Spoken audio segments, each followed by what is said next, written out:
श्री स्वामीनारायण भगवान की जय। अक्षर पुरुषोत्तम महाराज की जय। गुणातीतानंद स्वामी महाराज की जय। भगत जी महाराज की जय।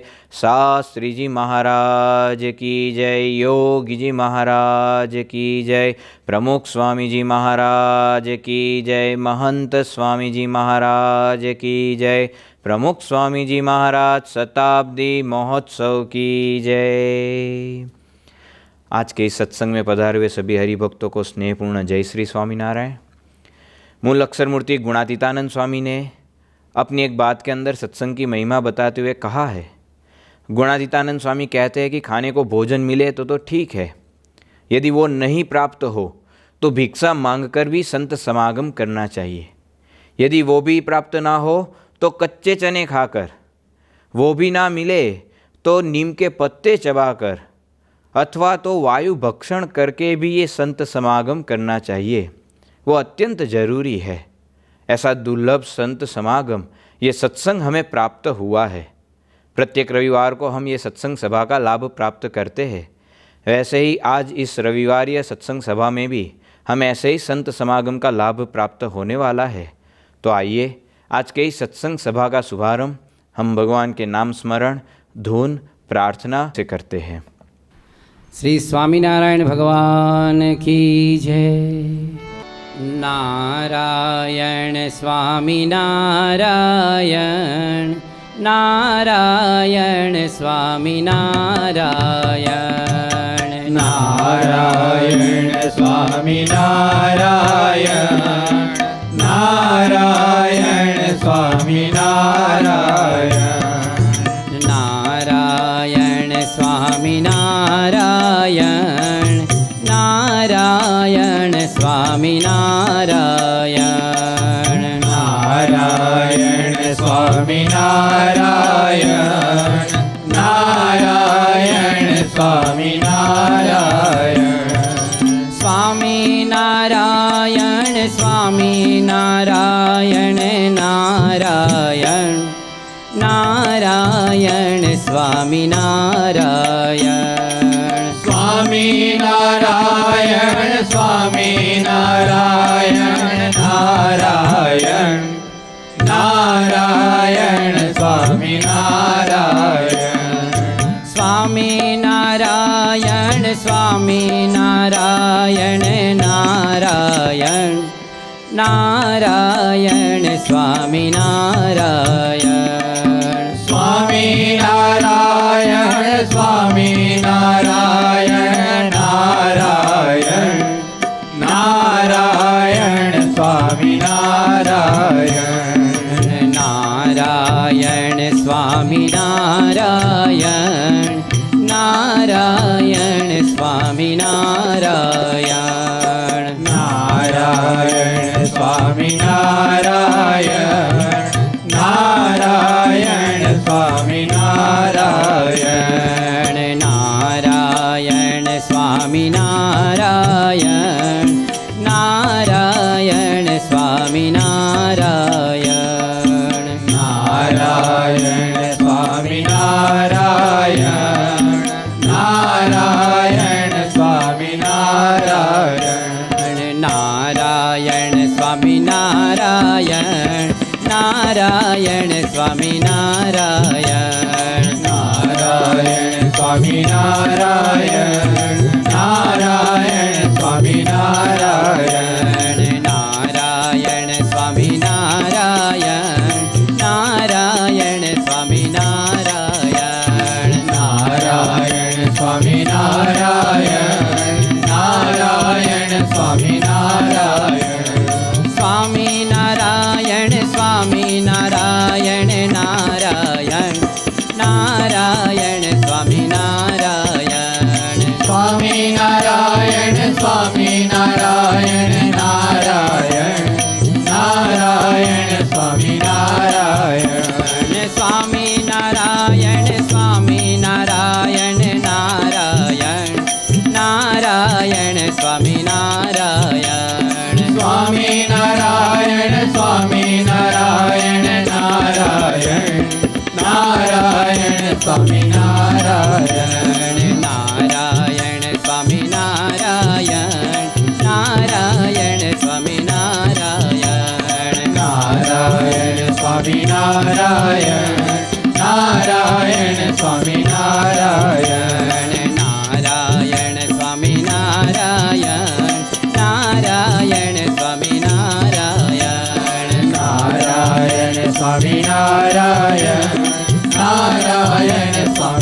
नारायण नारायण स्वामी नारायण नारायण स्वामी नारायण नारायण स्वामी नारायण नारायण स्वामी नारायण स्वामी नारायण स्वामी नारायण स्वामी नारायण स्वामी नारायण स्वामी नारायण स्वामी नारायण स्वामी नारायण स्वामी नारायण। श्री स्वामीनारायण भगवान की जय। अब हम दोनों हाथ जोड़कर भगवान की स्मृति के साथ प्रार्थना में जुड़ेंगे।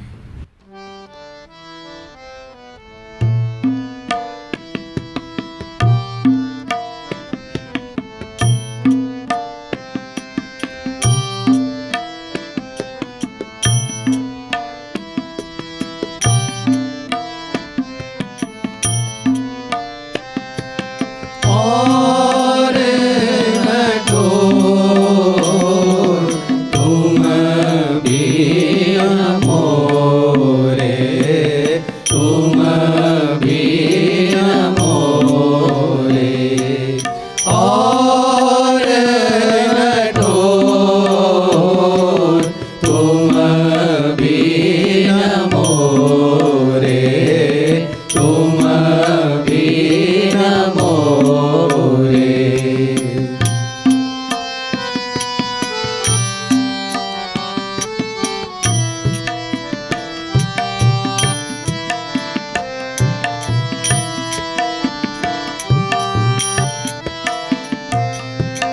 तुम ही तात, तुम ही मात, तुम ही तात, तुम ही मात, तुम ही सुहृद सखा भ्रात, तुम ही सुहृद सखा भ्रात, तुम ही स्वामी हम चेरे, तुम ही स्वामी हम चेरे। और नठोर तुम भी मोरे, तुम भी मोरे।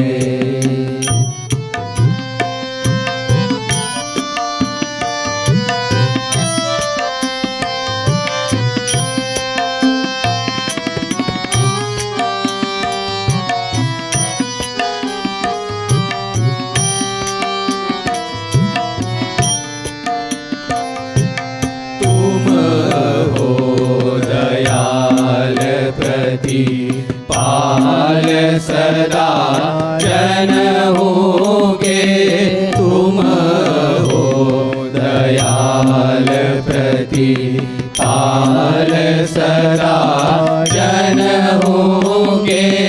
अन्न प्राण दाता, अन्न प्राण दाता, शरणागत के और नठोर तुम भी मोरे, तुम भी मोरे।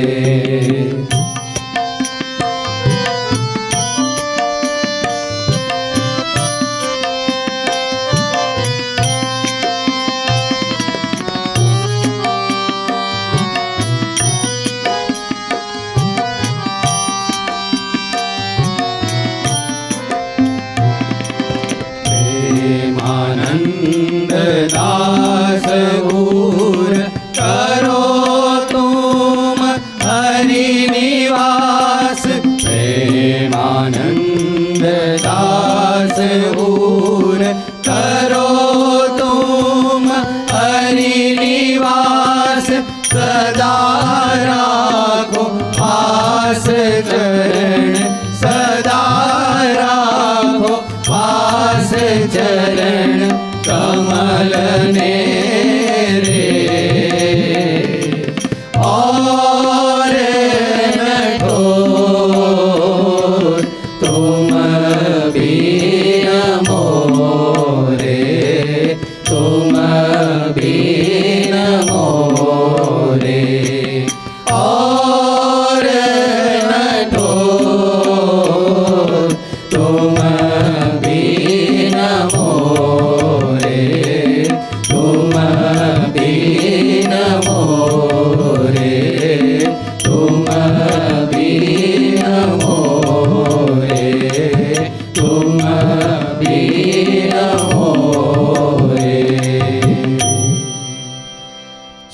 स्वामीनारायण भगवान की जय।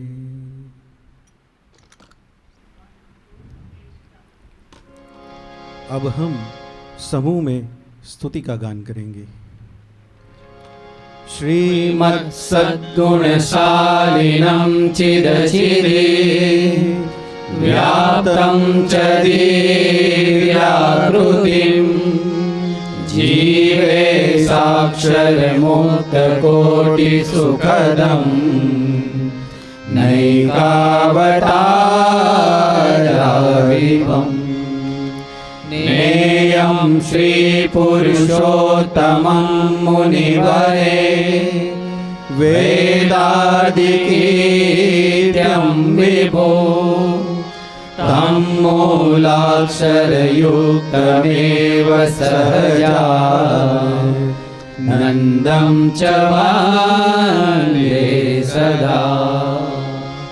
ॐ सहना भवतु सहनौ भुनक्तु सह वीर्यं करवावहै तेजस्विनावधीतमस्तु मा विद्विषावहै। ॐ शान्तिः शान्तिः शान्तिः। गुणातीतोऽक्षरं ब्रह्म भगवान् पुरुषोत्तम जनो जानन् निदं सत्यं मुच्यते भववन्दना। श्री स्वामीनारायण भगवान की जय। कोटि तप करके, कोटि जप करके, कोटि व्रत करके, कोटि दान करके जिस भगवान और संत को हमें प्राप्त करना था वो आज हमें प्राप्त हुए हैं। ऐसे एकांतिक संत, गुणातीत संत, सच्चे संत परम पूज्य मोहन स्वामी जी महाराज की हमें प्राप्ति हुई है। तो आइए उनके दर्शन हम वीडियो के माध्यम से करते हैं।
आज पूरा विश्व सुख और शांति को प्राप्त करने के लिए प्रयत्नशील है, उसके पीछे भाग रहा है।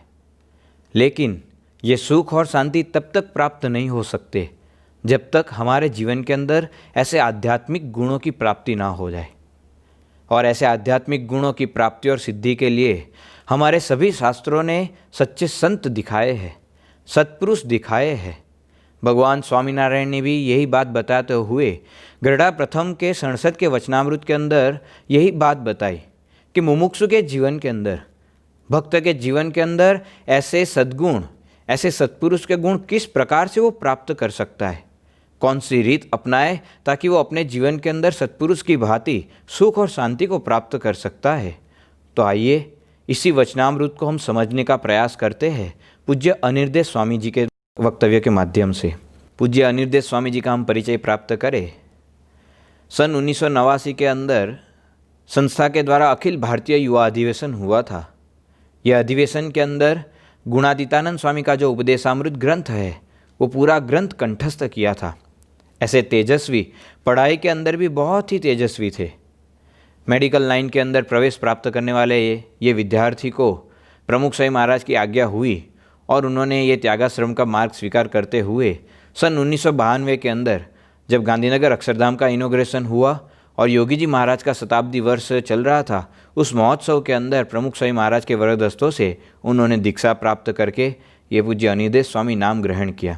तत्पश्चात उन्होंने हमारे भारतवर्ष के सभी शास्त्रों का अध्ययन किया और उसके बाद ह्यूस्टन मंदिर के अंदर रहकर वहाँ के कोषाध्यक्ष के रूप में उन्होंने अपनी सेवा प्रदान की और हाल में भरूच मंदिर के अंदर रहकर मुख्य कार्यवाहक संत के रूप में अपनी सेवा प्रदान कर रहे हैं। ऐसे पूज्य अनिर्देश स्वामी जी को हम विनती करते हैं कि हमें ये वचनामृत के ऊपर कथामृत का लाभ प्रदान करें।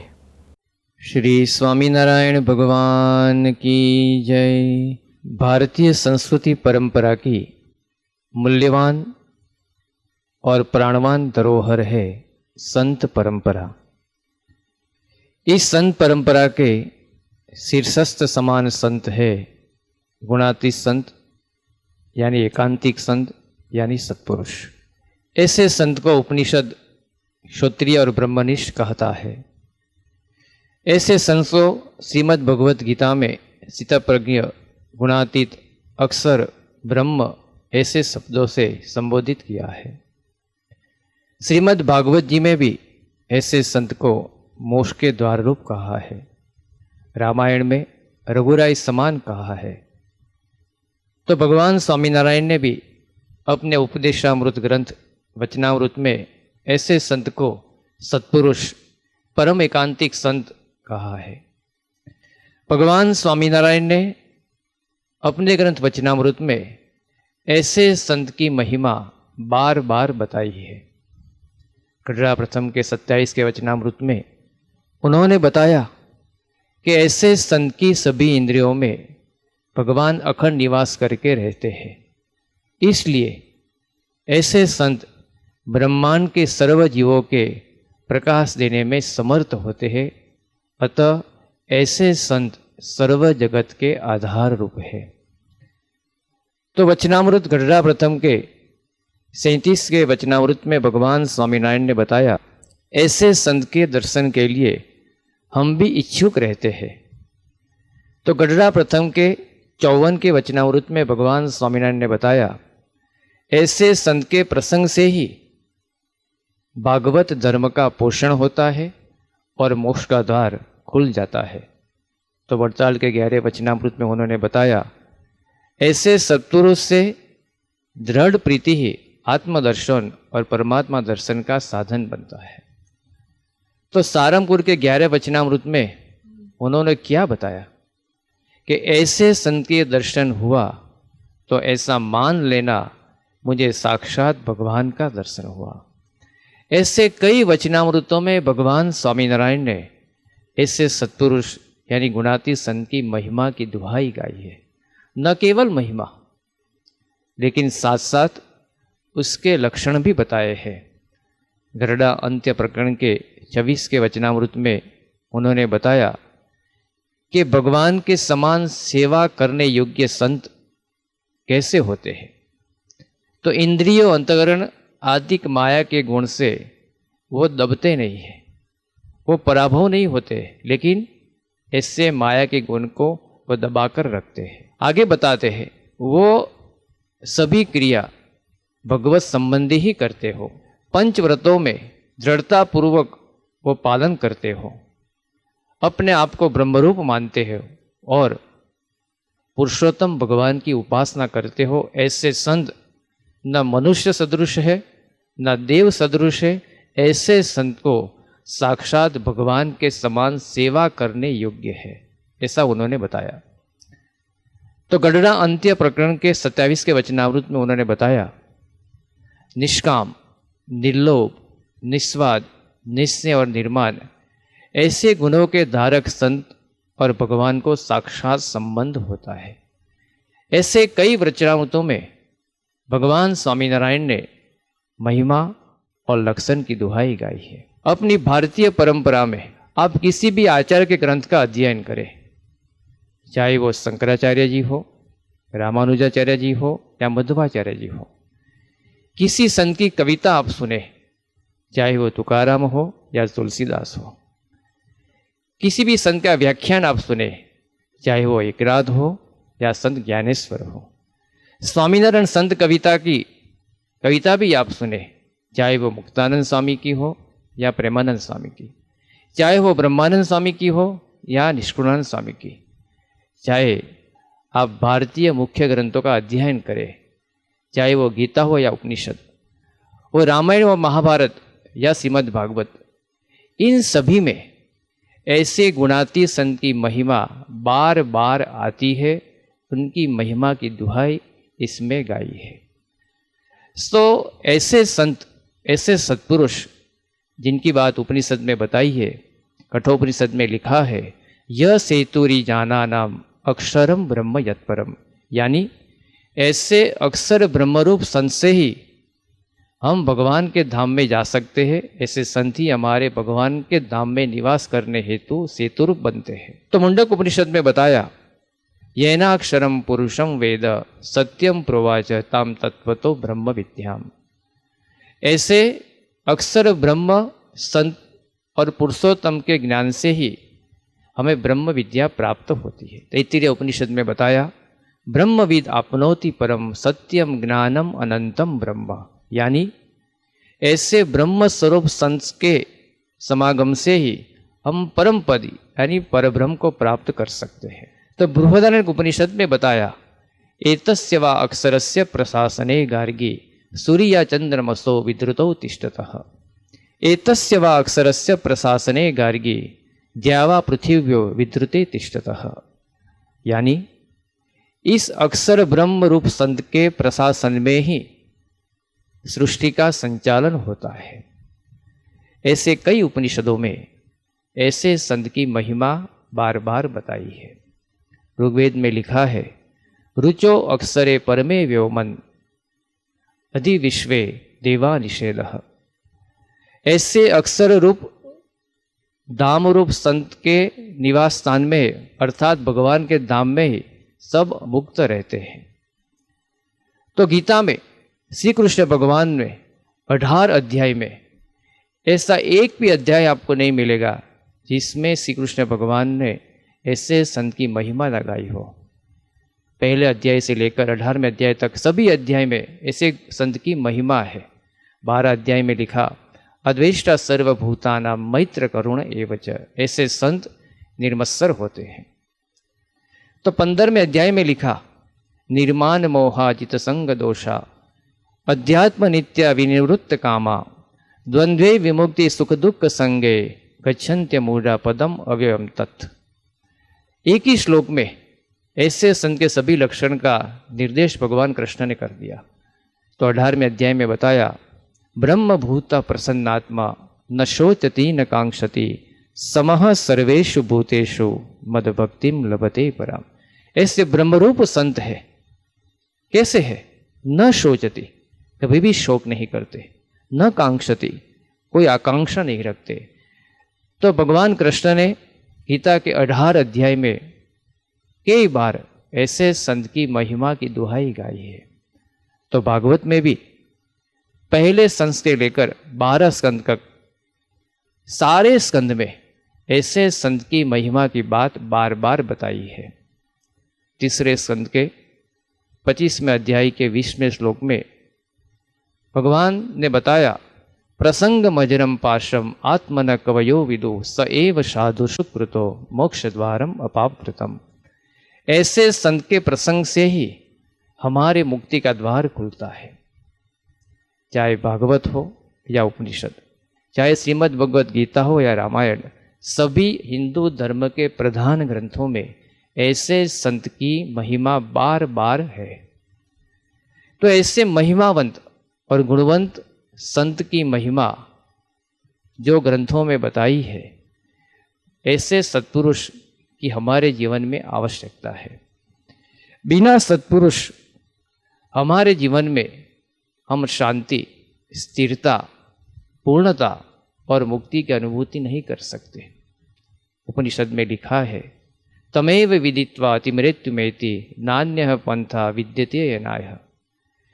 तमेव विदित्वा, ऐसे भगवत तुल्य संत जिनकी महिमा के जानने से ही हम संसार सागर को पार कर सकते हैं। चाहे हमारे पास कितनी समृद्धि क्यों ना हो, कितनी संपत्ति क्यों ना हो, कितनी सत्ता क्यों ना हो, कितनी सुविधाएं क्यों ना हो, लेकिन जीवन में शांति, स्थिरता, पूर्णता और मुक्ति की अनुभूति नहीं होती है। ऐसे सत्पुरुष से गुणों से ही हम हमारे जीवन में शांति, स्थिरता, पूर्णता और मुक्ति की अनुभूति कर सकते हैं।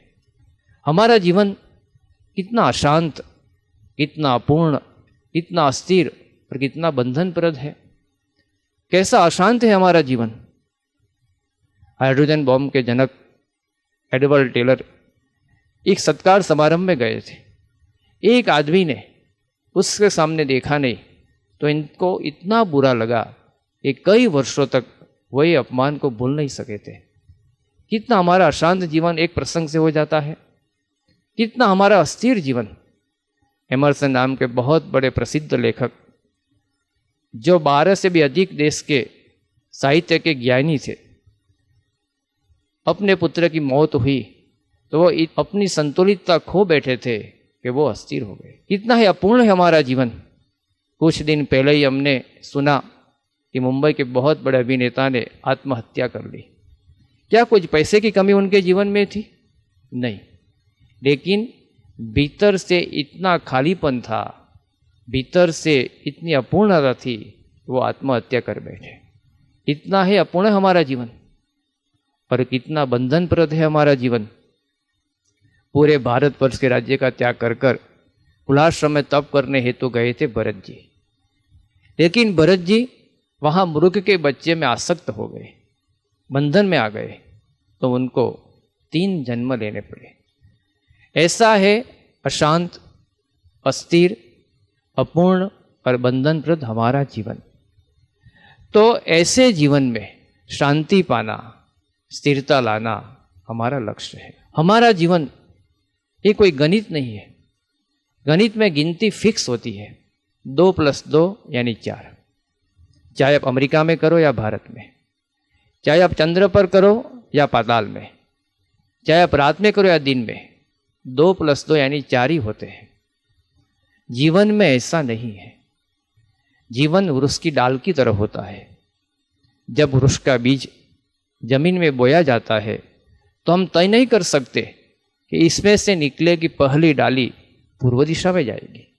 हम तय नहीं कर सकते कि इसमें से निकलेगी दूसरी डाली ईशान दिशा में जाएगी। ऐसा हमारे जीवन में है।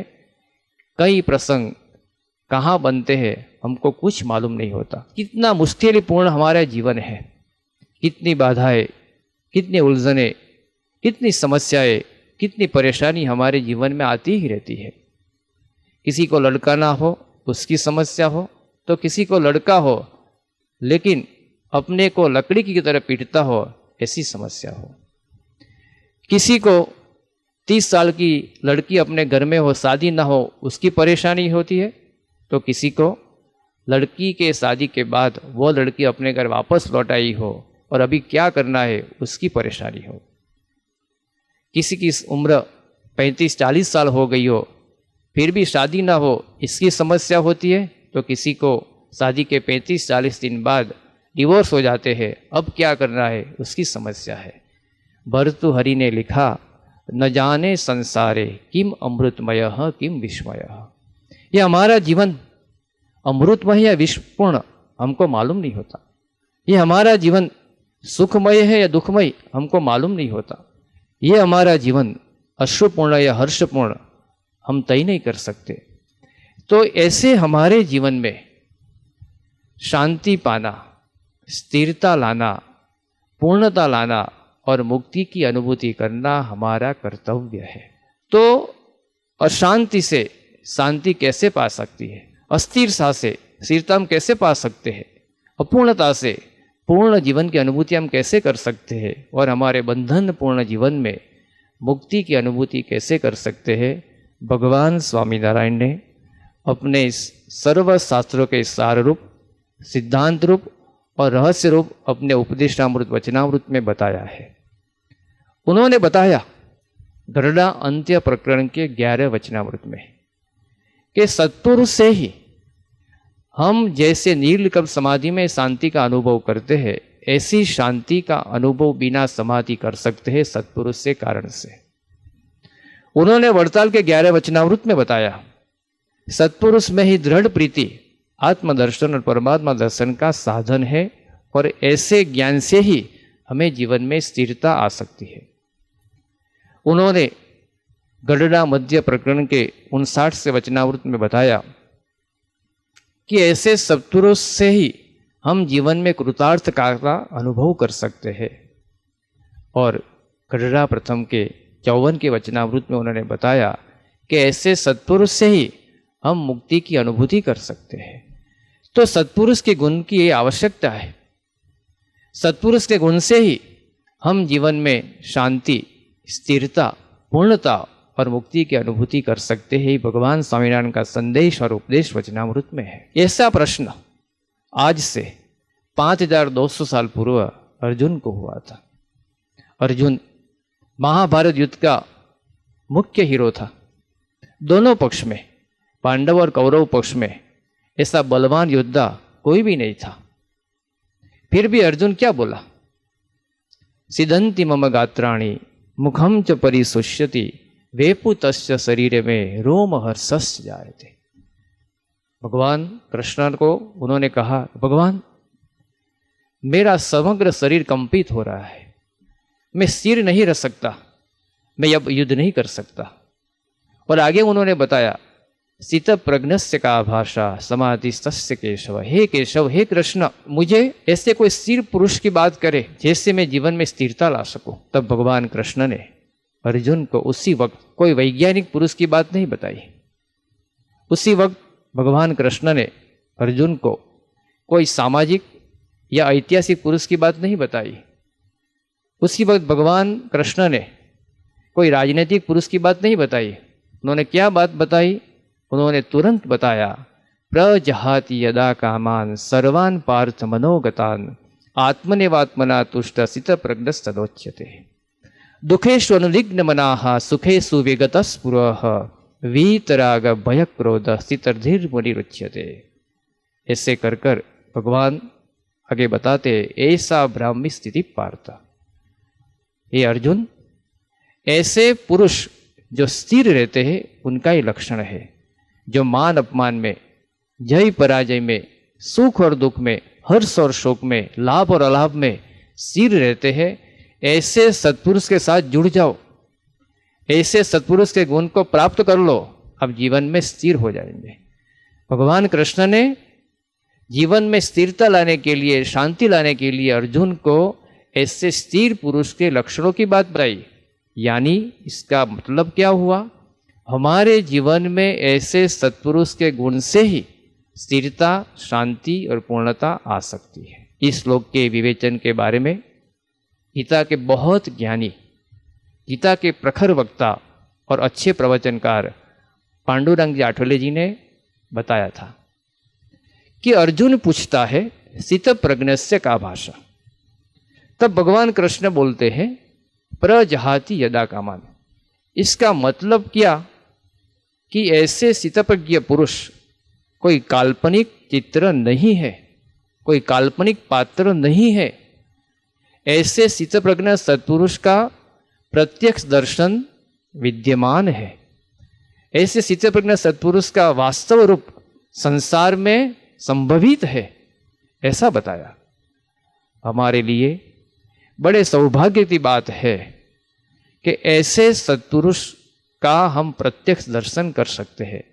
हमने सभी प्रमुख स्वामी महाराज के दर्शन किए थे और आज प्रगट ब्रह्म स्वरूप महंत स्वामी महाराज का दर्शन करते हैं। इनके जीवन में भी हमारे से भी ज़्यादा बहुत मुश्किलें आई, बहुत परेशानी आई, लेकिन फिर भी वो शांत है, फिर भी वो स्थिर है, उन्हें कोई आकांक्षा नहीं है, वो पूर्ण है। 1974 के साल में जब प्रमुख स्वामी महाराज उनकी पहली विदेश धर्म यात्रा में थे, मुंबई से भारी सन्मान और विदायमान के साथ वो जब अफ्रीका पहुंचे, लेकिन उस देश के कुछ व्यक्तियों की गलती के कारण उसी प्लेन में उन्हों को वापस लौटना पड़ा। साहब के सभी संत लोग, हरिभक्त लोग बहुत दुखी हो गए थे, लेकिन एक व्यक्ति दुखी नहीं थे, वो थे प्रमुख स्वामी महाराज। कितना भारी अपमान, फिर भी उनके मुख की रेखाएं तनिक भी व्यग्र नहीं हुई थी और वक्र नहीं हुई थी। 1985 के साल में जब लंदन शहर में प्रमुख स्वामी महाराज की सुवर्ण तुला का आयोजन हुआ था, ये पहला ऐसा महोत्सव था कि कोई भारतीय संत की भारत के बाहर ऐसी सुवर्ण तुला जैसा सम्मान मिल रहा हो, ऐसा पहला प्रसंग था। लंदन के QPR स्टेडियम में 20,000 से भी ज़्यादा भक्तगण के बीच इस सम्मान का आयोजन हुआ था। बड़ी धन्यता के साथ ये सम्मान पूरा हुआ। इस सम्मान के कुछ ही घंटों के बाद जब प्रमुख स्वामी महाराज निजी निवास में पधारे, तब एक भक्त ने उनका भारी अपमान किया। न बोलने योग्य शब्द बोले, न सुनने योग्य शब्द सुनाए। साथ के सभी संत लोग तो बहुत व्यग्र हो गए, लेकिन प्रमुख स्वामी महाराज ने बोला उनको बोलने दो। आधे घंटे तक वो व्यक्ति ने भारी अपमान किया, लेकिन प्रमुख स्वामी महाराज स्थिर थे। कुछ ही घंटों के पहले कितना बड़ा भव्य सम्मान और कुछ ही घंटों के बाद कितना भारी अपमान, प्रमुख स्वामी महाराज के जीवन में कोई भी फर्क नहीं पड़ा था। 24 सितंबर 2002 के दिन जब गांधीनगर स्थित अक्षरधाम में आतंकवादी हमला हुआ, उसी वक्त प्रमुख स्वामी महाराज ने शांति की अपील की और हमने देखा था कि पूरे भारत में बंद का ऐलान था, फिर भी एक भी दंगा नहीं हुआ था प्रमुख स्वामी महाराज की अजात शत्रुता के कारण। उसी वक्त प्रमुख स्वामी महाराज की अजात शत्रुता, उनकी सहनशीलता, उनकी दयालुता, उनकी करुणा का दर्शन सारे विश्व ने किया। ऐसे तो कई प्रसंग प्रमुख स्वामी महाराज के जीवन में है। आज प्रगट ब्रह्म स्वरूप महंत स्वामी महाराज कितने अपमान सह चुके हैं। कुछ दशकों पूर्व जब महंत स्वामी महाराज विचरण हेतु मुंबई से अंकलेश्वर शहर में पधारे थे, उसी वक्त अंकलेश्वर में कुछ ऐसा भारी सत्संग नहीं था। एक ही हरिभक्त थे, नवीन भाई मास्टर। तब उन्होंने आयोजन किया शोभा यात्रा का, एक ही भक्त, और उन्होंने समय रखा दोपहर के 2 बजे का, और साथी गण में एक ही संत थे। लेकिन महंत स्वामी महाराज के मुख पर कोई फर्क नहीं पड़ा। जो बैलगाड़ी आई थी शोभा यात्रा के लिए, वो भी टूटी फूटी हुई थी। साथी संत के मन में हुआ, ये शोभा यात्रा है या शोभा यात्रा, क्योंकि कोई भक्त साथ में नहीं। दोपहर का 2 बजे का समय, फिर भी महंत स्वामी महाराज के मुख पर कितनी प्रफुल्लता थी। जैसे वो हजारों भक्तगण के बीच बैठे हो, ऐसी ही प्रफुल्लता उसी वक्त उनके जीवन में थी, मुखारविंद में थी। तो ऐसे कई प्रसंग ऐसे सत्पुरुष के जीवन में आते हैं, फिर भी वो स्थिर रहते हैं, शांत रहते हैं, पूर्ण रहते हैं। तो ऐसे सत्पुरुष के गुण हमारे जीवन में आए, तभी हम शांति और स्थिरता का अनुभव कर सकते हैं। ये सत्पुरुष की विशेषता ये नहीं है ये ऐसे गुणों के धारक है। ये सत्पुरुष की विशेषता ये नहीं है ऐसे गुणों के महासागर है, ये तो विशेषता है ही, लेकिन उनकी विशेषता यह है कि उनके सत्संग से हमारे जीवन में भी ऐसे गुण का आविर्भाव हो सकता है, यही उनकी विशेषता है। और उनके सत्संग से हमारे जीवन में ऐसी स्थिति का निर्माण भी हो सकता है। कैसी स्थिति? चाहे कोई व्यक्ति आपको कितनी गालियाँ क्यों न दो, फिर भी आपको नोबेल प्राइज मिला हो, ऐसी आनंद की अनुभूति आपको हो, ये स्थिति है। आप 50 डिग्री सेल्सियस गर्मी में बाहर खड़े हो, फिर भी आप 20 डिग्री एसी की रूम में बैठे हो, ऐसी भीतर से शांति की अनुभूति करे, ये स्थिति हो। आपके रहने के लिए कोई मकान ना हो, खाने के लिए कुछ प्रबंधन ना हो और पहनने के लिए पूरे वस्त्र भी ना हो, फिर भी आपके आगे कोई देश का प्रधानमंत्री खड़ा हो तो वो प्रधानमंत्री आपके आगे अपने आप छोटापन महसूस करे और आप अति आनंद में हो, यही स्थिति है। ऐसी स्थिति का निर्माण सत्पुरुष के गुण के द्वारा हो सकता है। और सत्पुरुष के सत्संग से हमारे कई भक्तगण में ऐसी स्थिति का निर्माण हुआ है। टिकरिया गांव का एक छोटा सा हरिजन बंधु छगन भाई उनका नाम, उनके जीवन में रहने के लिए छोटी सी झोंपड़ी थी, न कोई मकान था, ये झोंपड़ी में रहते थे। पकाने के लिए कोई बर्तन का बंदोबस्त नहीं था, जो कुछ बर्तन था वो भी मिट्टी के और टूटे फूटे। फिर भी वो छगन जब कीर्तन ललकारता और भगवान की कथावार्ता करता तो सभी भक्तगण को अनुभूति होती, ये छगन ने क्या पाया है। ऐसा अधिक आनंद की अनुभूति वो छगन भाई करते रहते थे। जब अफ्रीका में युगांडा देश से सभी एशियन भाइयों को देश निकाल करा गया, कई भक्त लोग उसमें शामिल थे, वो अपने देश वापस लौटे। इसमें एक प्रभुदास नाम के भक्त भी थे, वो वापस लौटे लेकिन फिर भी आनंद में थे। सभी अन्य लोग दुखी थे।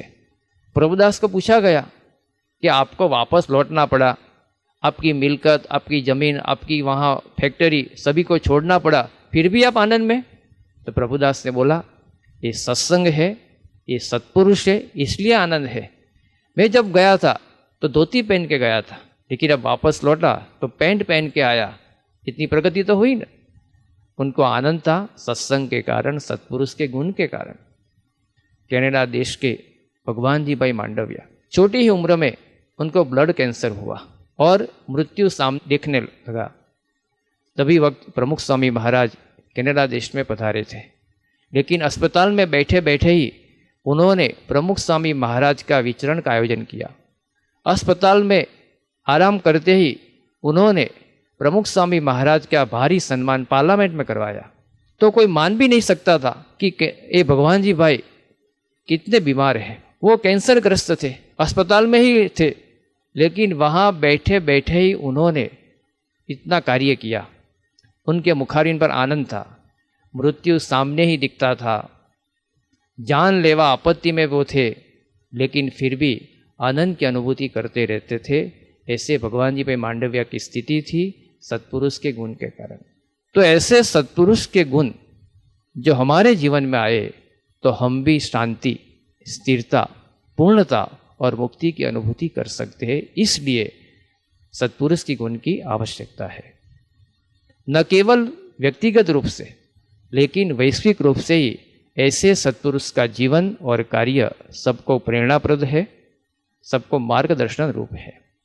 ये बात कनाडा देश के सॉलिसिटर जनरल बॉब कपलान ने प्रमुख स्वामी महाराज को बताया था। जब प्रमुख स्वामी महाराज को मिले, उनका जीवन और कार्य से परिचित हुए, तो बॉब कपलान ने बताया, Swami ji, you are so pious and pure. If the whole world take you an example, then whole world will be free from crime, war and self-destruction. You have the valid answer of the life's toughest question. Bob Kaplan ji ने बताया कि स्वामी जी, आप इतने समग्र विश्व के लिए प्रेरणा रूप है कि यदि ये समग्र विश्व आपके कार्य का अभ्यास करे, आपके जीवन को अपनाए, आपको गुण के अपनाए, तो ये सभी विश्व में से वॉर बंद हो जाए, सभी विश्व गुनाह रहित हो जाए और व्यक्तिगत रूप से जो सेल्फ डिस्ट्रक्शन है यानी स्व विनाश से बच जाए। उन्होंने आगे बताया, you have the valid answer, आपके पास जीवन के सभी प्रश्नों का सबसे अच्छा उत्तर है। तो प्रमुख स्वामी महाराज, महंत स्वामी महाराज जैसे सत्पुरुष के गुण न केवल व्यक्तिगत रूप से लेकिन वैश्विक रूप से भी सभी को उनकी आवश्यकता है। ऐसे सत्पुरुष के गुण हमारे जीवन में आए तभी हमें पूर्ण शांति, पूर्ण स्थिरता, पूर्ण कृतार्थता और मुक्ति की अनुभूति हो सकती है। ऐसे सत्पुरुष के गुण आने के बाद जीवन में समस्या ना आए, परेशानी ना आए, ऐसा नहीं है। समस्या तो आएगी, जीवन में मुश्किलें तो आएगी, लेकिन तभी भी हम स्थिर और शांत रह सकते हैं। रेनकोट पहनने से बाहर की बारिश बंद नहीं हो जाती, बारिश तो गिरती है, लेकिन हमने रेनकोट पहना है तो हम भीगे नहीं होते। स्वेटर पहनने से बाहर की ठंड बंद नहीं हो जाती, ठंड तो पड़ती है, लेकिन हमने स्वेटर पहना है तो ये ठंडी की अनुभूति हम नहीं कर सकते। एसी में बैठने से बाहर की गर्मी बंद नहीं हो जाती, गर्मी तो पड़ती ही रहती है, लेकिन एसी में बैठने से हमको गर्मी महसूस नहीं होती। ऐसे ही हमारे जीवन में मुश्किलें तो आएगी, परेशानी आएगी, लेकिन जो सत्पुरुष के गुण हमने सिद्ध किए हो तो हमारे जीवन में भी कितनी भी परेशानियाँ क्यों ना आए, कितनी भी बाधाएं क्यों ना आए, कितनी भी मुश्किलें भी क्यों ना आए, फिर भी हम शांत, स्थिर, पूर्ण और मुक्ति की अनुभूति कर सकते हैं। तो ऐसी अनुभूति हम हमारे जीवन में कर सके, वैसी भगवान स्वामी नारायण, ब्रह्म स्वरूप प्रमुख स्वामी महाराज और प्रगट गुरु हरिमोहन स्वामी महाराज के चरणों में प्रार्थना। पूज्य अनिर्देश स्वामी जी का हम बहुत बहुत आभार व्यक्त करते हैं। इसी वचनामृत के उत्तरार्ध को अब हम पूज्य प्रियव्रत स्वामी जी के वक्तव्य के द्वारा समझने का प्रयास करते हैं। पूज्य प्रियव्रत स्वामी जी का हम परिचय प्राप्त करें। प्रियव्रत स्वामी जी ने सन 1985 के अंदर अक्षर ब्रह्म श्री गुणातीतानंद स्वामी द्विशताब्दी महोत्सव उपक्रम में प्रमुख स्वामी महाराज के वरदस्तों से उन्होंने दीक्षा प्राप्त की। दीक्षा प्राप्त करने के बाद हमारे भारतवर्ष के सभी शास्त्रों का उन्होंने गहनतापूर्वक अभ्यास किया। वचनामृत के ऊपर उनका बहुत ही अच्छा प्रभुत्व है। LA मंदिर एवं जयपुर मंदिर के कोषाध्यक्ष के रूप में उन्होंने अपनी सेवा प्रदान कर चुके हैं और हाल में वो अफ्रीका सत्संग का मुख्यालय ऐसा नैरोबी मंदिर के मुख्य कोषाध्यक्ष के रूप में अपनी सेवा प्रदान कर रहे हैं। साथ साथ में अफ्रीका सत्संग मंडल का पूरे अफ्रीका में सत्संग का प्रचार हो, सत्संग की अभिवृद्धि हो, इसलिए सतत विचरण में वो कार्यरत रहते हैं। ऐसे पूज्य प्रियव्रत स्वामी जी को हम विनती करते हैं कि वो हमें अपने वक्तव्य के द्वारा ये वचनामृत का कथा वार्ता का लाभ प्रदान करें। श्री स्वामीनारायण भगवान की जय। अक्षर पुरुषोत्तम महाराज की जय। गुणातीतानंद स्वामी महाराज की जय। भगत जी महाराज की जय। शास्त्री जी महाराज की जय। योगी जी महाराज की जय। प्रमुख स्वामी महाराज की जय। महंत स्वामी महाराज की जय। प्रमुख स्वामी महाराज शताब्दी महोत्सव की जय। ये वचनामृत में जो सत्पुरुष के महिमा की बात बताई है, तो सत्पुरुष की क्या महिमा है, उनके कैसे गुणों हैं, उनके बारे में पूज्य अनिर्देश स्वामी जी ने शास्त्रों के आधार पर बहुत अच्छी तरह से सब बात बताई हैं। भगवान स्वामीनारायण यहाँ कहते हैं कि सत्पुरुष के गुण लाने की आवश्यकता है।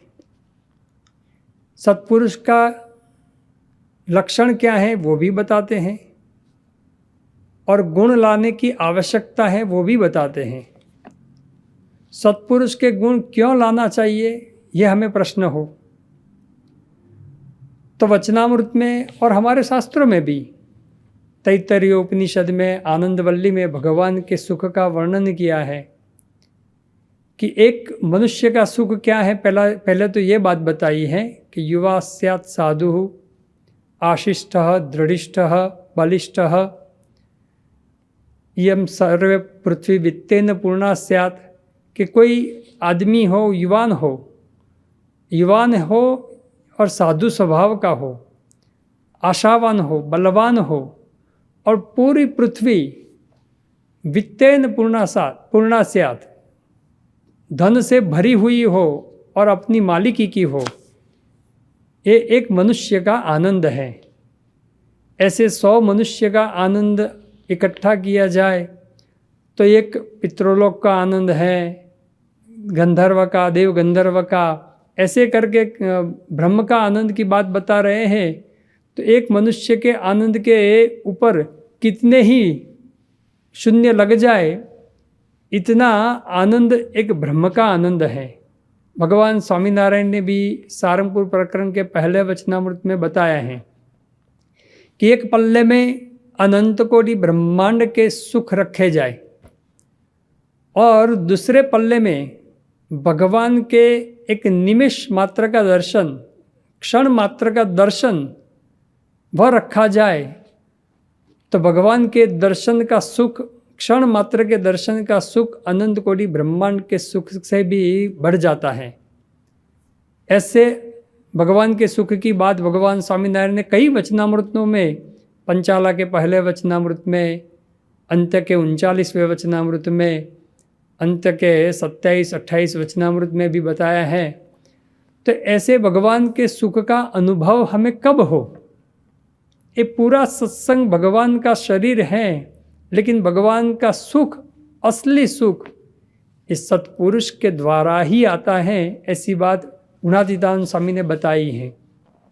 तो भगवान का सुख हमें प्राप्त करना है तो सत्पुरुष की आवश्यकता है, और सत्पुरुष जब मिल जाए, इसके बाद भी सत्पुरुष के गुण प्राप्त हो, तभी हमें सुख शांति मिलती है। गुणातीतानंद स्वामी ने उनकी बात में बताया, निरंजनानंद स्वामी की बात बताई है कि निरंजनानंद स्वामी, उनके दर्शन से हमें शांति हो जाती है, ऐसी बात बताई। और कैसी शांति होती है? जैसे भगवान स्वामीनारायण के दर्शन से शांति होती है, ऐसी शांति निरंजनानंद स्वामी के दर्शन से होती है। इसका कारण क्या बताया? गुणातीतानंद स्वामी ने बताया कि निरंजनानंद स्वामी ने सत्पुरुष के गुण प्राप्त किए थे, इसलिए निरंजनानंद स्वामी के दर्शन से भी शांति हो जाती है। तो उनको तो कितनी शांति होगी? उनके दर्शन से, भगवान के दर्शन जैसी शांति मिलती है, तो उनको कितनी शांति, कितना सुख इनका अनुभव होता होगा, वो हमें मालूम पड़ जाता है। तो गुणातीतानंद स्वामी ने बताया कि निरंजनानंद स्वामी ने सत्पुरुष के गुण प्राप्त किए थे, तो ये सुख प्राप्त हो गया।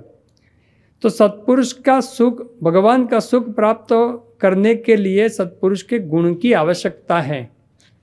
कोई सत्संग में प्रवचन कला सीख जाए, कथाकार हो जाए, संगीतकार हो जाए, या तो व्यवहार में कोई सत्ता प्राप्त कर ले, संपत्ति प्राप्त कर ले, ये कितनी संपत्ति, सत्ता और कुछ भी प्राप्त कर ले, फिर भी जो सुख और शांति नहीं मिलती, वो सत्पुरुष के गुण प्राप्त करने से शांति मिलती है। निरंजनानंद स्वामी के पास कोई सत्ता नहीं थी, कोई संपत्ति नहीं थी, कोई निरंजनानंद स्वामी कोई संगीतकार नहीं थे, कथाकार नहीं थे, कीर्तनकार नहीं थे, कुछ नहीं थे, लेकिन सत्पुरुष के गुण प्राप्त कर लिए तो अखंड सुख और शांति का अनुभव हो गया।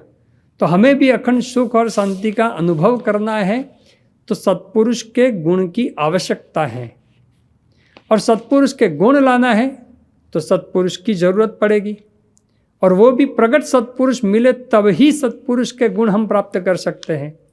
जैसे डॉक्टर बनना है तो डॉक्टर की आवश्यकता पड़ेगी, चाहे कितना भी बड़ा वकील हो, तो उसके समागम से, उसके सत्संग से, उनके पास जाने से हम डॉक्टर नहीं बन सकते। इसी प्रकार किसी को इंजीनियर बनना है तो दुनिया में श्रेष्ठ डॉक्टर के पास जाए, हार्ट ट्रांसप्लांट कर सके ऐसे डॉक्टर के पास जाए, तो वह इंजीनियर नहीं बन सकता। इसके लिए इंजीनियर के पास जाना पड़ता है, और वो भी प्रगट। 100 साल पहले बहुत बड़ा इंजीनियर हो गया, जिन्होंने एक बहुत बड़े बिल्डिंग बनाए, बहुत बड़े ब्रिज बनाए। अमेरिका का गोल्डन ब्रिज बनाया है सैन फ्रांसिस्को में, वो उनकी फ़ोटो हम लगा दें और उसके पास बैठकर इंजीनियर बनने की प्रार्थना करें तो इंजीनियर नहीं बन सकते। वो तो प्रगट इंजीनियर चाहिए, प्रगट डॉक्टर चाहिए तो डॉक्टर बन सकते हैं। तो सत्पुरुष के गुण प्राप्त करने हैं तो सत्पुरुष की आवश्यकता है, और वह सत्पुरुष भी प्रगट हो। ऐसे प्रगट सत्पुरुष से ही हम सत्पुरुष के गुण प्राप्त कर सकते हैं। तो यहाँ भगवान स्वामीनारायण सत्पुरुष के गुण प्राप्त करने की आवश्यकता बताते हैं कि सत्पुरुष का गुण लाने चाहिए। तो कैसे सत्पुरुष हैं, सत्पुरुष की महिमा बताते हैं, सत्पुरुष के कई लक्षण बताते हैं। उनमें से पहला लक्षण भगवान स्वामीनारायण ने बताया कि ऐसे सत्पुरुष हैं, उनको इस संसार के सुख में, इस जगत के सुख में कोई प्रीति, आसक्ति, मोह नहीं है। ऐसा पहला लक्षण बताया। भगवान स्वामीनारायण ने शब्द प्रयोग बहुत अच्छे किए हैं कि संसार के सुख में, जगत के सुख में आसक्ति नहीं है, प्रीति नहीं है, मोह ममता नहीं है। ऐसा नहीं कहा भगवान स्वामीनारायण ने कि संसार के सुख का उपभोग नहीं करते, ऐसा नहीं बताया। यदि जो ऐसा लक्षण किया जाए कि संसार के सुख का उपभोग जो न करे वही सच्चे सत्पुरुष हैं, तो दुनिया में करोड़ों सत्पुरुष हो जाते। क्योंकि इस पृथ्वी पर कई लोग ऐसे हैं, इनके पास संसार के सुख नहीं है, इसका उपभोग करने के लिए कुछ भी नहीं है। तो लौकिक सुख हैं, उनका कोई उपभोग नहीं करते, गाड़ी का उपभोग नहीं करते, मकान का नहीं करते, या तो खाने पीने का भी उपभोग नहीं करते, तो उनको सत्पुरुष कहा जाए। लेकिन भगवान स्वामीनारायण ने कहा कि संसार के सुख में प्रीति, आसक्ति न हो, मोह ममता न हो, वही सच्चे सत्पुरुष है। उपभोग करे या न करे वो अलग बात है, ये उनके पास कुछ नहीं है इसलिए उपभोग नहीं करता। लेकिन यदि मिल जाए तो उनमें आसक्त हो जाते हैं, उनमें प्रीति हो जाती है। भले वो फुटपाथ पर रहते हैं, लेकिन उनके मन में तो इच्छा है कि मेरे पास बड़ा मकान हो तो अच्छा, मेरे पास इतनी संपत्ति हो तो भी अच्छा हो। ऐसी अंतर में इच्छा तो रहती है। और सत्पुरुष के जीवन में क्या है, बाह्य दृष्टि से देखे तो सारी गाड़ी में फिरते हैं, अच्छे मकान में रहते हैं, ऐसा दिखाई देता है, लेकिन उनमें आसक्ति नहीं है, किसी भी संसार के सुख में उनको आसक्ति नहीं है। वो कब पता चलता है, वो जब नहीं हो तब भी वो विचलित नहीं होते, तब पता चलता है कि उनको संसार के सुख में आसक्ति नहीं है। प्रमुख स्वामी महाराज के जीवन में, मोहन स्वामी महाराज के जीवन में भी देखा है। प्रमुख स्वामी महाराज कई बार ये मर्सिडीज गाड़ी आने के बाद भी रिक्शा में भी गए हैं, सामान्य मेटाडोर में भी गए हैं, पैदल भी चलते गए हैं, ऐसा भी देखा है। तो गाड़ी में भी आसक्ति नहीं है, अच्छे मकान में रहना ऐसा भी नहीं है, छोटी सी झोपड़ी में भी वो रहते हैं। कई बार हमने देखा है। 1989 में प्रमुख स्वामी महाराज सौराष्ट्र में चचाणा गांव है, वहाँ 13 मई को प्रमुख स्वामी महाराज गए थे। आप समझ सकते हो मई महीने में इंडिया में कितनी गर्मी होती है, छोटे से गांव में कितनी गर्मी होती है। लेकिन प्रमुख स्वामी महाराज, सारंगपुर मंदिर पास में ही था, दूसरे भी शहर लिमड़ी जैसे शहर भी पास में ही था, फिर भी प्रमुख स्वामी महाराज वहाँ रात रहे और वहाँ पूरा दिन भी रहे, दोपहर को भी प्रमुख स्वामी महाराज वहाँ ही ठहरे। ऐसे छोटे गांव में भी कई बार है, तो दृष्टांत के रूप में बताया, लेकिन कई बार प्रमुख स्वामी महाराज छोटे छोटे गांव में पूरे दिन भर विचरण करते ही रहते हैं। प्रमुख स्वामी महाराज ने 18,000 से ज़्यादा गांव में विचरण किया है, ऐसे छोटे छोटे गांव में ही विचरण किया है। अभी प्रमुख स्वामी महाराज के 3 भाग प्रकाशित हो गए जीवन चरित्र के, उनको पढ़ते तब पता चलता है कितनी कठिनाइयाँ प्रमुख स्वामी महाराज ने सहन की है।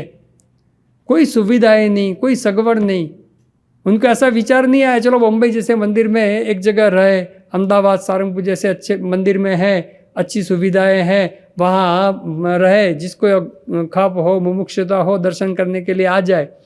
ऐसा उन्होंने कुछ सोचा ही नहीं, क्योंकि उनको संसार के सुख में कोई आसक्ति ही नहीं थी।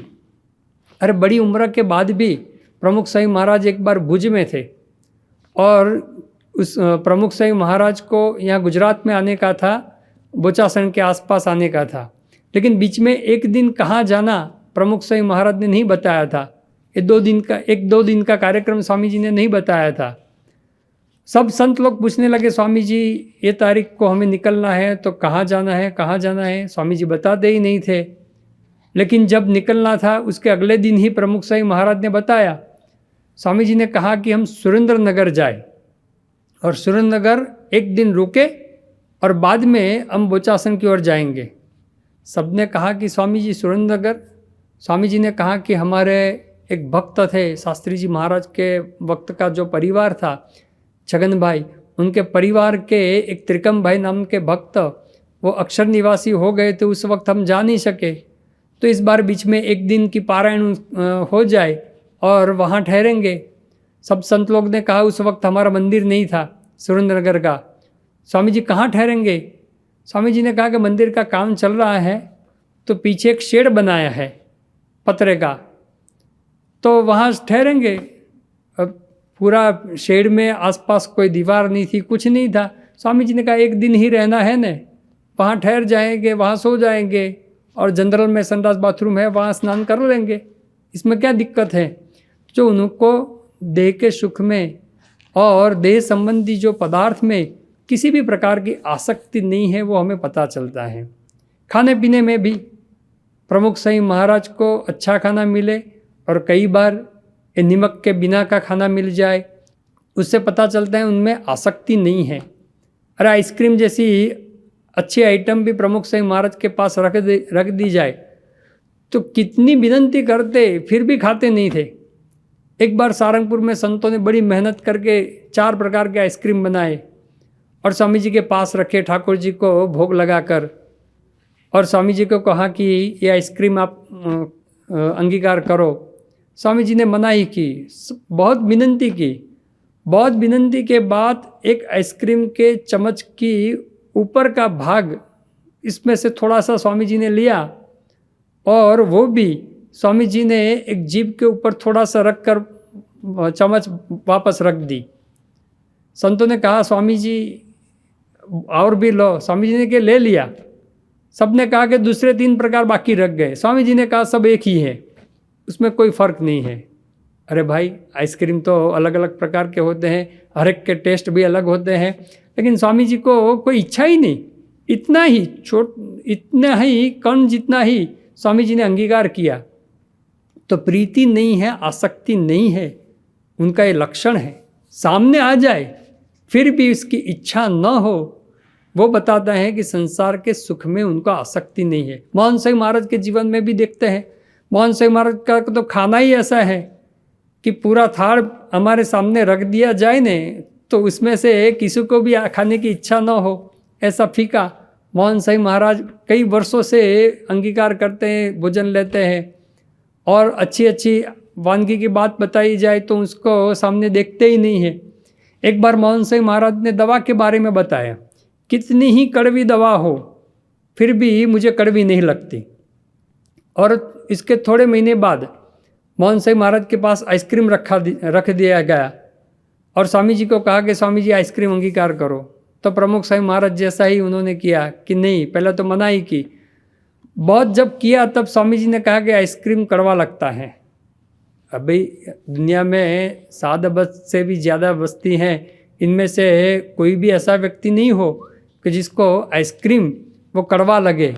लेकिन मोहन स्वामी महाराज के जीवन में देखते हैं उनको कोई आसक्ति नहीं है, खाने पीने में, घूमने में, अच्छे रहने में, किसी में आसक्ति नहीं है और स्त्री धन में तो आसक्ति है ही नहीं।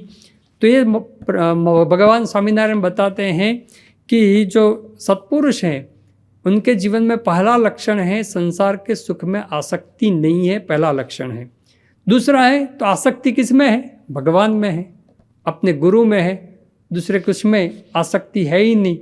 जो भगवान में आसक्ति हैं तो उनका अपमान हो उनमें भी भगवान को वो नहीं भूलते, सम्मान हो उनमें भी नहीं भूलते, एकांत हो उनमें भी नहीं भूलते। जैसे हमें जिसमें आसक्ति हो तो अपमान हो, सम्मान हो, एकांत हो, उस वक्त वही याद आता है जिसमें आसक्ति है। देह में आसक्ति है तो देह याद आता है, देह की याद आ जाती है। अपने पुत्र परिवार में आसक्ति हो तो वही याद आ जाता है। तो प्रमुख स्वामी महाराज और महंत स्वामी महाराज के जीवन में देखते हैं कि सम्मान के प्रसंग में भी भगवान को आगे रखते हैं, अपमान के प्रसंग में भी भगवान को कभी भी नहीं भूले। 1974 में प्रमुख स्वामी महाराज को नैरोबी से वापस आना पड़ा, एयरपोर्ट पर से ही। वहाँ एयरपोर्ट पर पैर भी रखने नहीं दिया, प्लेन में ही वापस जाना पड़ा। इतना बड़ा अपमान था, फिर भी रात को प्रमुख स्वामी महाराज को भगवान को थाल करवाया, भोग लगवाया और भगवान की दंडवत करके माफ़ी मांगी कि अच्छी तरह से आपकी हम व्यवस्था नहीं कर सके, आपको भोग नहीं लगा सके समय समय पर। ऐसे करके माफ़ी रात को 1:30 बजे आकर भी प्रमुख स्वामी महाराज ने भगवान की क्षमा याचना की।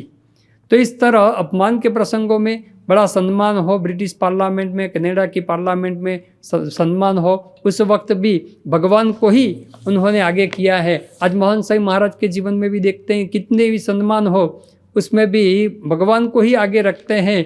वो अपना सम्मान है वो मानते ही नहीं है, वो तो ऐसे ही कहते हैं कि ये भगवान स्वामीनारायण प्रमुख स्वामी महाराज का है, हम तो उससे छूट गए, हम भगवान स्वामीनारायण को प्रमुख स्वामी महाराज को सौंप दिया। तो ऐसे सत्पुरुष के लक्षण बताए। तीसरा लक्षण जो बताया वो बहुत अच्छा बताया भगवान स्वामीनारायण के, कि कई सत्पुरुष कोई ऐसे होते हैं कि उनका संसार में आसक्ति नहीं हो, ऐसे भी हो सकते हैं, लेकिन भगवान की भक्ति हो वो तो दुर्लभ है। और भगवान की भक्तियाँ या अनन्य भक्ति, भगवान को क्षण भर भी न भूले ऐसी भक्ति, भगवान के प्रति वासना, ऐसा शब्द भगवान स्वामीनारायण ने प्रयोग किया। वासना हो यानी कि 24 घंटा उनका ही विचार, उनका ही मनन चिंतन। तो प्रमुख स्वामी महाराज, मोहन स्वामी महाराज के जीवन में हम देखते हैं कि उनके जीवन में भगवान के ही विचार। मोहन स्वामी महाराज एक बार बैठे थे, पूछा कि क्या विचार कर दो। मोहन स्वामी महाराज के भगवान के अलावा दूसरा विचार ही क्या करना है, उनके ही विचार सतत करते रहते हैं। ऐसी बात मोहन स्वामी महाराज ने बताई। और तीसरा लक्षण जो बताया कि अपने योग में जो आते हैं, सत्संग जो करते हैं, सत्पुरुष का जो सत्संग करते हैं, उनके प्रति भी उनकी ऐसी भावना है कि उनके जीवन में, मुमुक्षु के जीवन में भी इस संसार के प्रति आसक्ति टूट जाए और वह भी भगवान के सुख से सुखी हो, ऐसी हर हमेश उनके जीवन में ये इच्छा रहती है। तो प्रमुख स्वामी महाराज के जीवन में भी देखा है, आज मोहन स्वामी महाराज के जीवन में भी देखते हैं। हर हमेश उनके जीवन में यही इच्छा है कि सभी के जीवन में सुख हो, शांति हो, लौकिक दृष्टि भी सुख हो, शांति हो, ऐसी प्रार्थना करते हैं। जैसे प्रमुख स्वामी महाराज ने तो सूत्र भी दिया है कि दूसरे के सुख में हमारा सुख, दूसरों के आनंद में हमारा आनंद, दूसरों की भलाई में हमारी भलाई। तो स्वामी जी दूसरों के प्रति सुख, दूसरों को सुख हो, शांति हो, इसके लिए कितना प्रयत्न करते हैं। एक बार अहमदाबाद में, गुजरात में पूरे, इसमें ज़्यादातर के अहमदाबाद में ये अनामत आंदोलन चल रहा था। उस वक्त प्रमुख स्वामी महाराज 1984 में उनके विदेश जाने से पहले विदाई सभा थी, और विदाई सभा थी उस वक्त प्रमुख स्वामी महाराज ने ये सभी लोग को इकट्ठा करके, अहमदाबाद शहर के बड़े बड़े लोग को इकट्ठा करके शांति करने के लिए, सुलह करने के लिए स्वामी जी ने मीटिंग बुलवाई थी। सभी को पता था कि प्रमुख स्वामी महाराज का ये अहमदाबाद में अंतिम दिन है और इसके बाद स्वामी जी परदेश विदेश जा रहे हैं और इसकी विदाई सभा है, हजारों भक्त लोग आए हैं। लेकिन स्वामी जी ने ये सुलह करने में कई समय निकल गया तो अपनी विदाई सभा में जाने का मौक़ूफ़ रख दिया। स्वामी जी को अपनी विदाई सभा, अपनी सम्मान, उससे भी अच्छा स्वामी जी को सभी को शांति हो, सुलह हो, इसकी स्वामी जी के अंतर में इच्छा थी। तो ये समाज में शांति हो, इसके लिए स्वामी जी सतत प्रयत्नशील रहे हैं। दो परिवार के बीच सुलह हो, शांति हो, इसके लिए प्रमुख स्वामी महाराज कितने प्रयत्न करते। 1994 में प्रमुख स्वामी महाराज के साथ लंदन थे, उस वक्त दो परिवार के बीच शांति हो, इसके लिए प्रमुख स्वामी महाराज ने कई घंटों तक उनके साथ मीटिंग की और उनको सुलह करवा दिया, शांति करवा दी, दो परिवार के बीच शांति करवा दी, दो व्यक्ति के बीच शांति हो। इसके लिए भी प्रमुख साईं महाराज ने कितने प्रयत्न किए। मोहन साईं महाराज भी प्रयत्न करते हैं। मोहन साईं महाराज एक बार यहाँ आए थे 2017 में।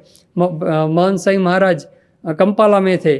उस वक्त मोहन साईं महाराज को पता चला कि दो व्यक्ति के बीच में थोड़ा सा अनबनाव है, तो मोहन साईं महाराज ने अच्छी तरह से समझाया।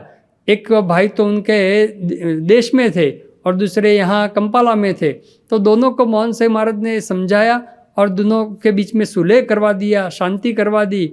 और मोहन साईं महाराज ने दोनों को आशीर्वाद दिए। एक तो वहाँ प्रत्यक्ष थे, उनको तो गले लगाकर प्रमुख मोहन साईं महाराज ने उनके प्रति प्रसन्नता बताई, और दूसरा जो भाई था वो इंडिया में था, तो मोहन साईं महाराज ने वीडियो कॉल किया और वहाँ मोहन साईं महाराज ने उनके प्रति प्रसन्नता बताई।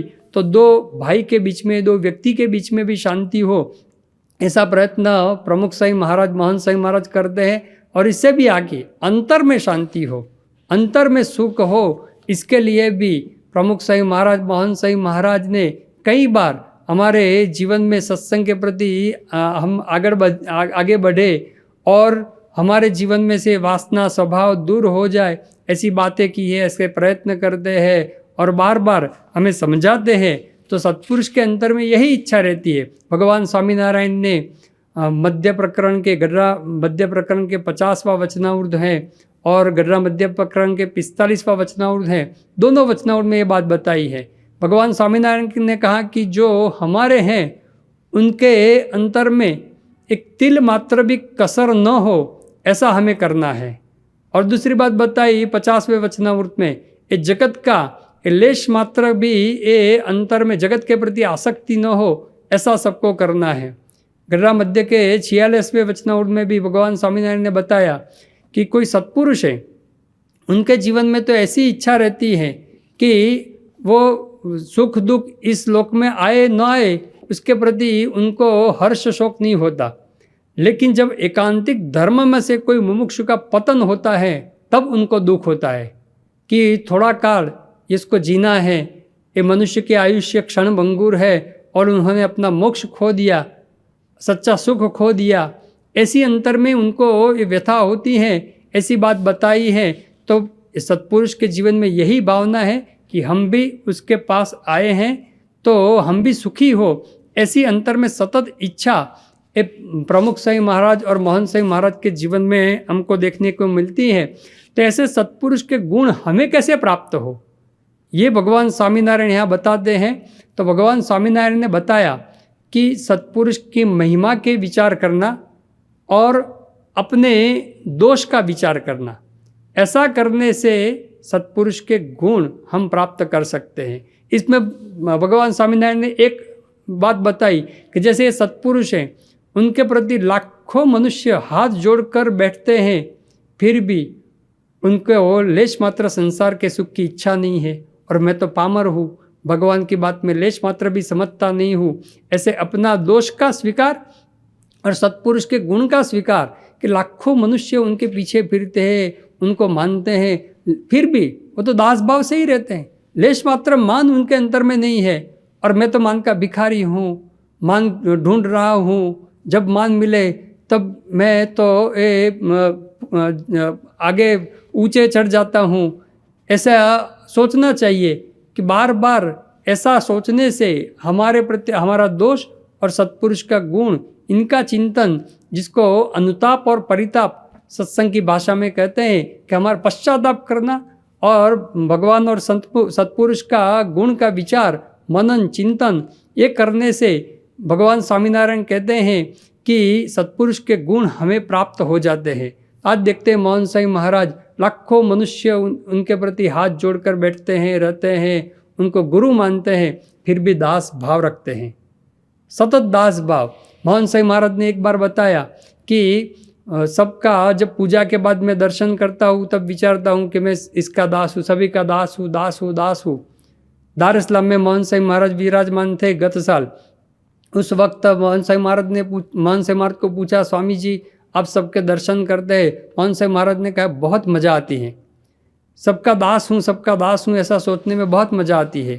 दूसरे दिन मोहन साई महाराज से पूछा कि स्वामी जी आप कहते हो सबके दास हूँ, सबके दास हूँ, इसमें क्या मज़ा आती है?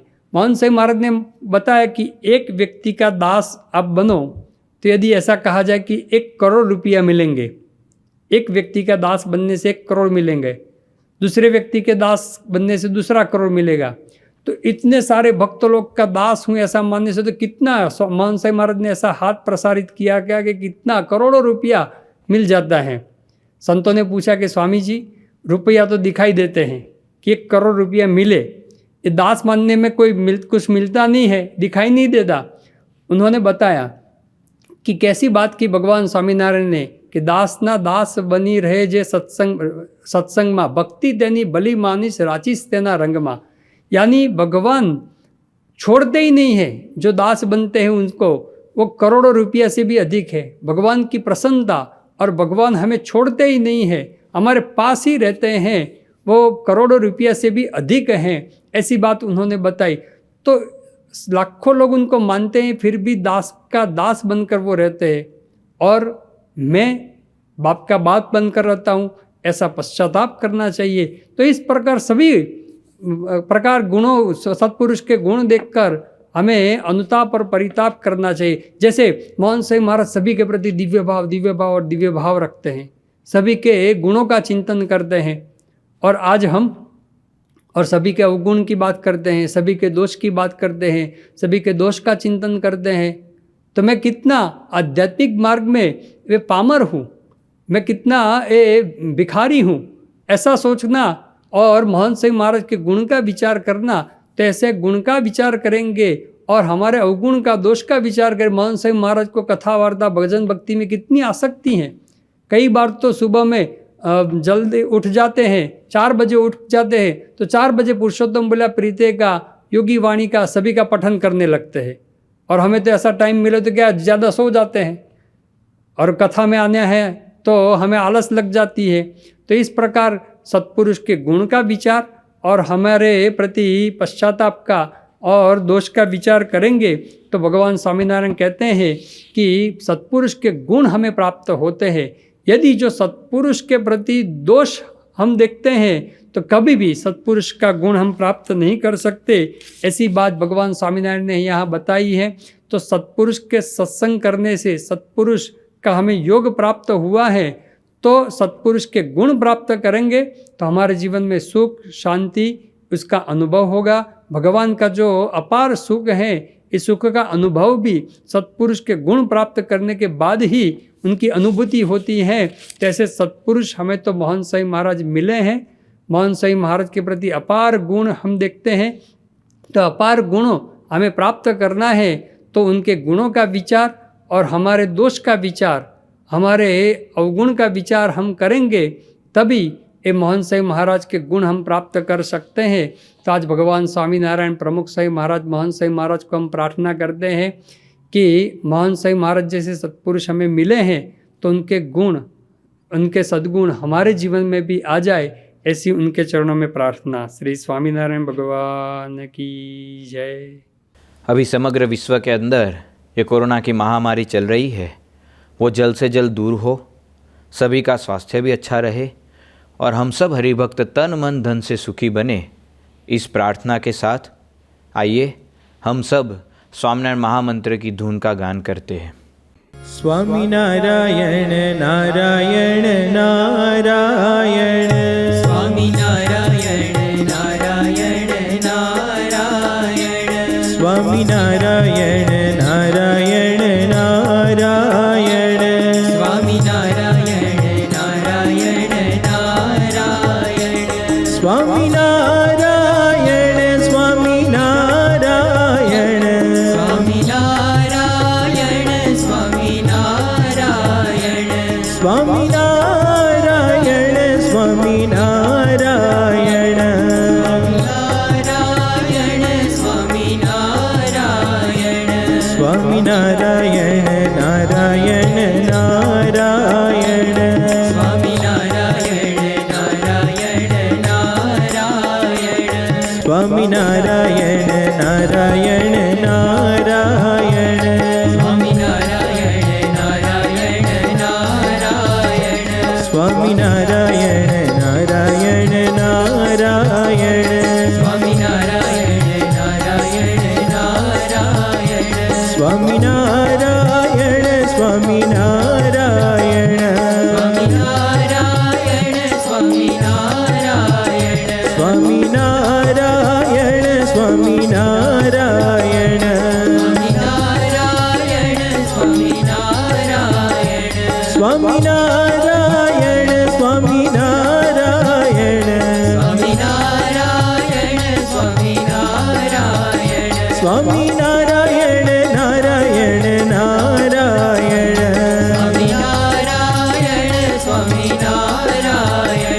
સ્વામિનારાયણ નારાયણ નારાયણ સ્વામિનારાયણ નારાયણ નારાયણ સ્વામિનારાયણ નારાયણ નારાયણ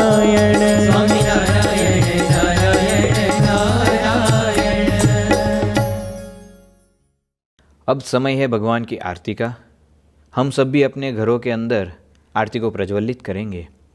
आने वाले रविवार तारीख 5 जुलाई को हम इस सत्संग सभा में गुरु पूर्णिमा की विशिष्ट उत्सव सभा का लाभ प्राप्त होने वाला है। इस उत्सव सभा में हमें गुरु पूजन का भी लाभ प्राप्त होगा। तो इस उत्सव सभा का हम भी लाभ लें, साथ साथ में हमारे जो भी स्नेहीजन हैं, मित्र मंडल है, उनको भी ये लाभ प्राप्त करवाए, उनको भी ये गुरु पूजन का लाभ प्राप्त करवाए और हम सब इस सभा के अंदर सम्मिलित होंगे। अब हम सब ठाकुर जी की आरती के अंदर जुड़ते हैं। श्री स्वामीनारायण भगवान की जय।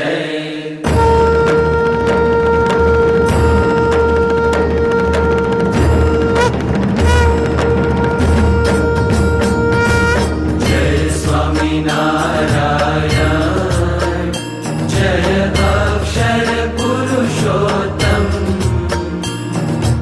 अक्षर पुरुषोत्तम जय, अक्षर पुरुषोत्तम जय, दर्शन सर्वोत्तम जय स्वामीनारायण।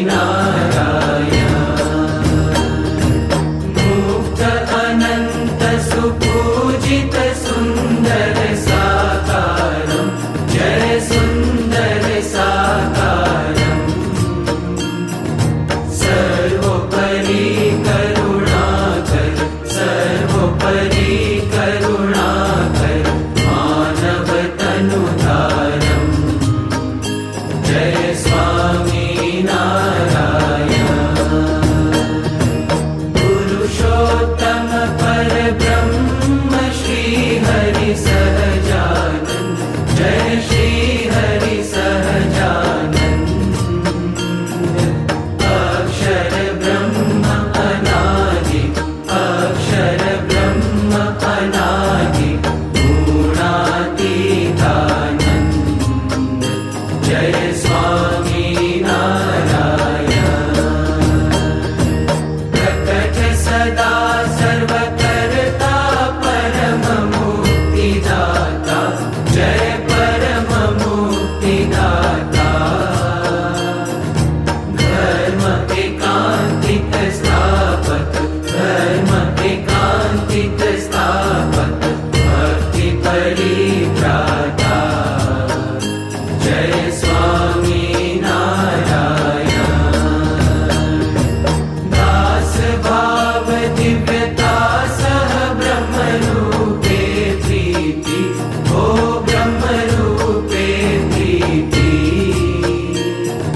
सुरद भाव अलौकिक, सुरद भाव अलौकिक, स्थापित शुभ रीति जय स्वामीनारायण।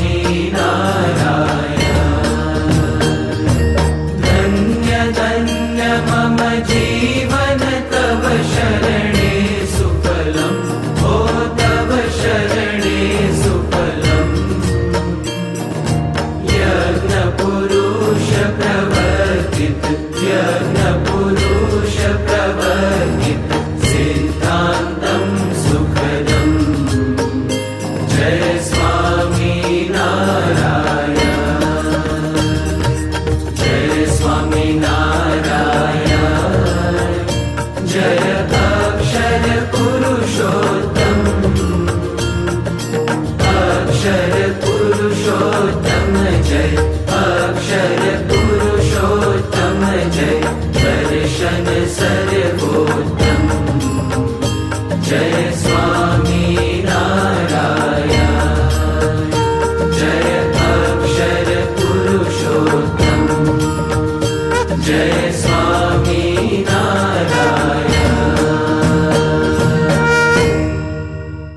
श्री स्वामीनारायण भगवान की जय। अक्षर पुरुषोत्तम महाराज की जय। गुणातीतानंद स्वामी महाराज की जय। भगत जी महाराज की जय। शास्त्री जी महाराज की जय। योगी जी महाराज की जय। प्रमुख स्वामी महाराज की जय। महंत स्वामी महाराज की जय।